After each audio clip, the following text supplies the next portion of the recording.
तो चलिए फिर बच्चों क्लास को स्टार्ट करते हैं। और आज का वीडियो आप लोगों के लिए बहुत ज़्यादा खास होने वाला है, क्योंकि यूपी बोर्ड वर्ष 2025-26 सामाजिक विज्ञान के बच्चों के लिए यहाँ पर हम 30 बहुविकल्पी प्रश्न उत्तर लेकर आ गए हैं। और आप पूछेंगे यार पेपर में तो 20 आता है, 30 क्यों लेकर आ पाए हो?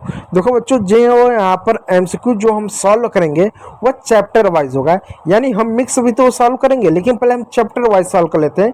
जैसा कि आपका जो 4 किताब है, इतिहास, भूगोल, फिर आपका नागरिक शास्त्र हो गया, अर्थशास्त्र हो गया, हर चैप्टर में कुछ ऐसे चैप्टर या टॉपिक हैं किताब में जो बहुत ज़्यादा इंपॉर्टेंट है, उस चैप्टर से आपको ज़्यादा सवाल पूछा जाता है। जैसे अगर मैं ओवरऑल बताना चाहूँ तो जैसे आप भूगोल पढ़ोगे तो उसमें काली मृदा हो गई, मिट्टी हो गया, आप इकोनॉमिक्स पढ़ोगे तो उसमें उपभोक्ता हो गया, ये सभी टॉपिकों पर अक्सर जो है आपका यूपी बोर्ड हर साल सवाल पूछता है। तो जो इम्पोर्टेंट टॉपिक है पहले हम उसको कवर कर लेते हैं चैप्टर वाइज कि किन चैप्टर से किस तरह के सवाल पूछे जाते हैं, ताकि जब आप बोर्ड में जाओ तो आपको ये ना लगे यार ये चैप्टर नहीं पढ़ा था, इस चैप्टर का प्रश्न आ गया।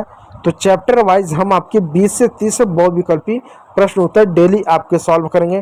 टोटल आपके जो सामाजिक विज्ञान का पेपर उसमें मोटी मोटा 15 आपके चैप्टर है, तो 15 दिन में आपके जो है तकरीबन जो है 300 जो है हम प्रश्न को एमसीक्यू को चैप्टर वाइज सॉल्व करेंगे। उसके बाद जो मिक्स हम क्या करेंगे, एमसीक्यू को पढ़ेंगे। इसलिए इस वीडियो को पूरा देखिएगा, वीडियो को बिल्कुल स्किप मत कीजिएगा, क्योंकि ये वीडियो सिर्फ आप लोगों के लिए एकदम खास है। ठीक, तो चलिए प्रश्न आपके मोबाइल स्क्रीन पर पहला है, क्या है?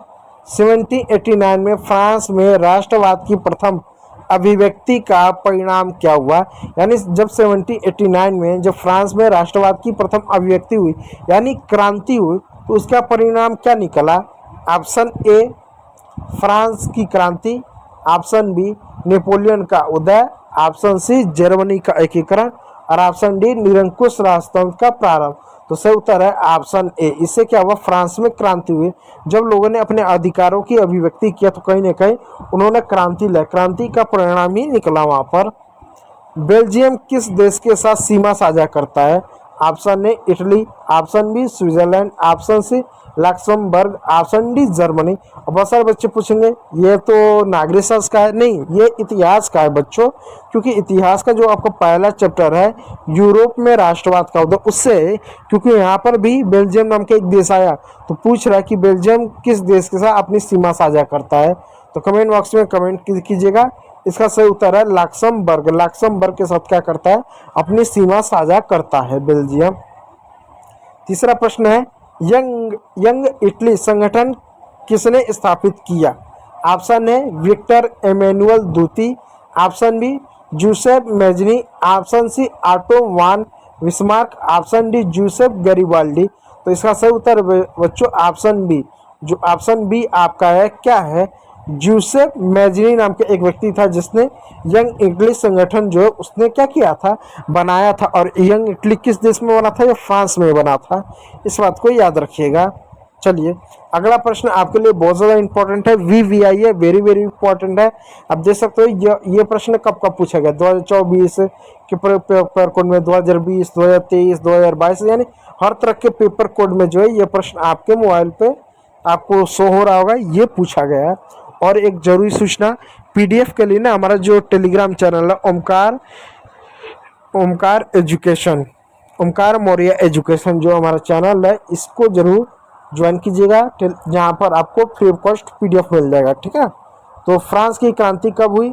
ऑप्शन ए 1760 में, ऑप्शन बी 1770 में, ऑप्शन सी 1789 में, 1789 में, ऑप्शन डी 1795 में। तो सही उत्तर है बच्चों ऑप्शन सी 1789 में क्या होता है? क्रांति होता है। याद करने का तरीका क्या है? ट्रिक बताता हूँ, एक लिख दो, याद करने का तरीका बताता हूँ, एक लिख दो 7 8 9, आगे से आगे तक चल जाओ, पीछे से आगे। ठीक है, 7 8 9।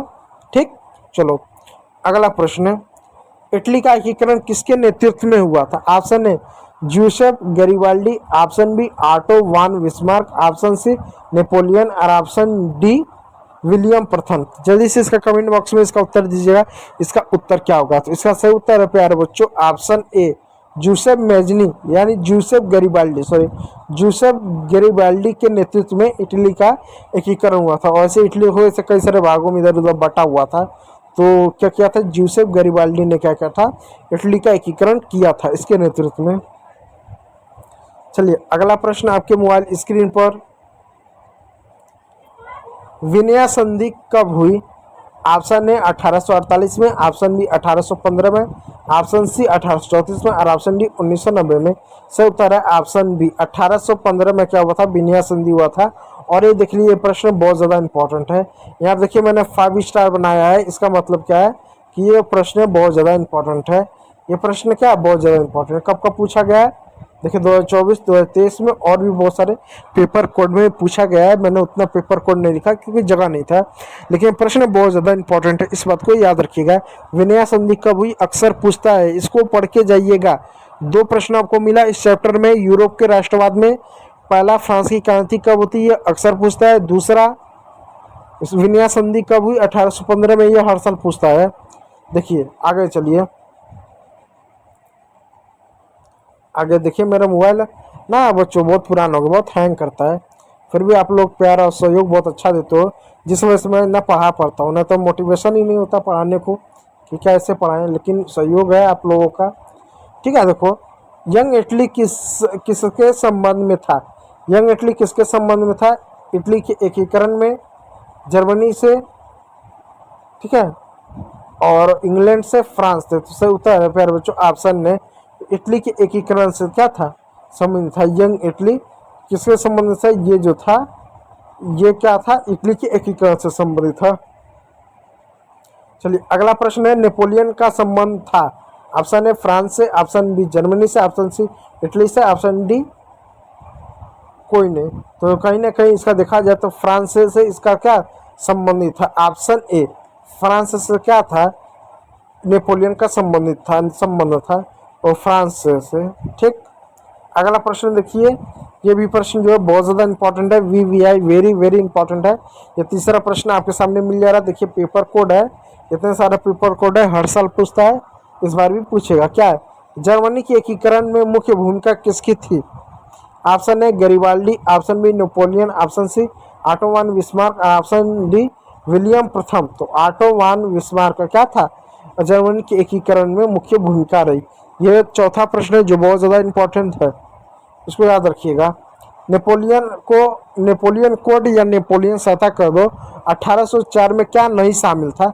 ध्यान दीजिए, क्या नहीं शामिल था। ऑप्शन ए जन्म से विशेष अधिकार, ऑप्शन बी सामंती प्रथा का समापन, ऑप्शन डी संपत्ति का अधिकार और ऑप्शन डी कानूनी समानता। देखिए नेपोलियन जब शासन करता है तो नेपोलियन संहिता, जिसको हम नेपोलियन कोड कहते हैं, उसने लाया। उसने कहा कि इस नेपोलियन कोड की मदद से सबको सामंती प्रथा समाप्त होगा। जो सामंत लोग होते थे ना, राजा महाराजा इस टाइप के, जमींदार टाइप के, कहा था कि ये प्रथा समाप्त होगी, सब लोग बराबर रहेंगे, संपत्ति का सबको अधिकार होगा, अमीर गरीब एक हिसाब से। दूसरा उसने क्या कहा कि कानून की समानता रहेगी, सब लोग कानून के समय इक्वल रहेंगे, बराबर रहेंगे। लेकिन उसने ये नहीं कहा कि जन्म से विशेष अधिकार किसी को मिलेगा, उसमें ये नहीं शामिल था।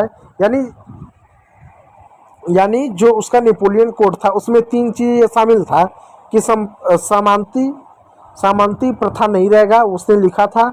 उसने कहा था संपत्ति अधिकार रहेगा लोगों को, सबके लिए एक तरीके से सब इक्वल लेंगे। यानी कि कुछ के पास बहुत ज़्यादा संपत्ति है, किसी के पास संपत्ति नहीं रहेगा तो सबके लिए, नहीं तो किसी के पास नहीं। ठीक है, ऐसा एक तरह से बड़े बड़े लोगों के पास संपत्ति नहीं रहेगा, उस तरह का संपत्ति अधिकार हटा दिया था गरीबों के लिए। उसने बहुत सारी योजना लाया था। ठीक है, कानून की समझ समानता रहेगा उसने कहा था, लेकिन उसने ये नहीं कहा था कि जन्म से विशेष अधिकार रहेगा। ठीक है, तो ये ऑप्शन ए क्या है, ये सही उत्तर रहेगा। यानी जन्म से विशेष अधिकार को वो भी क्या कहीं ना कहीं खंडन करता था। नेपोलियन कहता था कि जन्म से किसी को विशेष अधिकार नहीं मिलना चाहिए। ठीक है, लेकिन उसके बावजूद क्या था, जन्म से विशेष अधिकार ये जो शब्द था उसके नेपोलियन संहिता में नहीं था, इस बात को याद रखिएगा। इटली का प्रथम सम्राट 1861 में किसे बनाया गया? ऑप्शन ए इमैनुअल द्वितीय को, ऑप्शन बी मैजनी को, ऑप्शन सी विलियम प्रथम को और ऑप्शन डी गैरीबाल्डी को। तो सही उत्तर है प्यारे बच्चों, इमैनुअल द्वितीय को इटली का प्रथम सम्राट बनाया गया, इस बात को याद रखिएगा। चलिए, यंग इटली किसने बनाया? विक्टर इमैनुअल द्वितीय ने, गैरिबाल्डी ने, मैजनी ने, काबूर ने। इसका सही उत्तर है ऑप्शन सी, मैजनी ने यंग इटली बनाया था। चलिए, 1871 में जर्मनी का प्रथम सम्राट कौन था? 1871 में जर्मनी का प्रथम सम्राट कौन था? कैंसर विलियम प्रथम था, ऑप्शन ए। विलियम द्वितीय था, ऑप्शन सी। फ्रेडरिक विलियम प्रथम था, ऑप्शन डी। बिस्मार्क था। तो कैंसर विलियम जो प्रथम था, ये व्यक्ति वो क्या था? 1871 में जर्मनी का प्रथम सम्राट रहा। चलिए, दूसरा प्रश्न आपके मोबाइल स्क्रीन पर। 1789 में फ्रांस में शासन था, किसका शासन था? ऑप्शन ए सीमित राजतंत्र का, ऑप्शन बी अर्ध सीमित का, ऑप्शन सी कुलीन का, ऑप्शन डी सामंती का। तो सामंती व्यवस्था का कहीं ना कहीं क्या था, वहाँ पर जो है एक तरह से कुलीन तंत्र भी था और क्या था, सामंती व्यवस्था दोनों था। तो यहाँ पर हम कुलीन तंत्र कह लेंगे। क्या था? कुलीन तंत्र का एक तरह से शासन था, कुलीनों का। वक्सगिट का अर्थ क्या है? राष्ट्र, संविधान, आम जनता, संसद। तो इसका मतलब होता है आम जनता। क्या होगा? आम जनता। ठीक है। चलिए, यंग इटली की स्थापना किसने की? ऑप्शन ए मैजनी ने, ऑप्शन बी यंग जर्मनी ने, ऑप्शन बी यंग फ्रांस ने, ऑप्शन सी यंग इटली ने। तो मैजनी ने क्या था? यंग इटली संस्था की स्थापना की। काले दस्तावेज और बंदी मुट्ठियों का प्रतीक थी। शांति, अशांति, अरण्य शक्ति, कोई नहीं। अरण्य यानी बहुत ज़्यादा शक्ति। तो शांति का क्या प्रतीक था? चलिए, अगला प्रश्न डी। जब फ्रांस से छिपता है तो पूरे यूरोप को सर्दी जुकाम हो जाता है, ये कथन किसका था?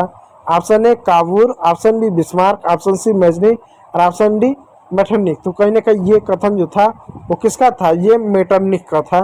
मेटरनिक ने ये बात कहा था कि जब फ्रांस छिपता है तो पूरे यूरोप को सर्दी हो जाता है, सर्दी जुकाम हो जाता है।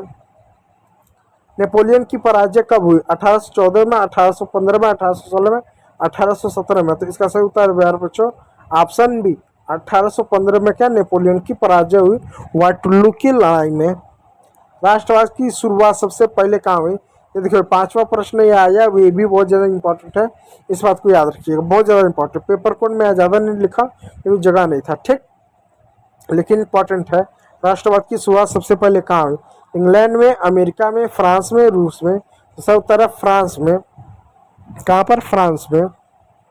चलिए, 21वां प्रश्न, बिस्मार्क किस देश से संबंधित है? छठवां प्रश्न है 5 स्टार वाला, बहुत ज़्यादा इंपॉर्टेंट है, इसको नेग्लेक्ट मत कीजिएगा।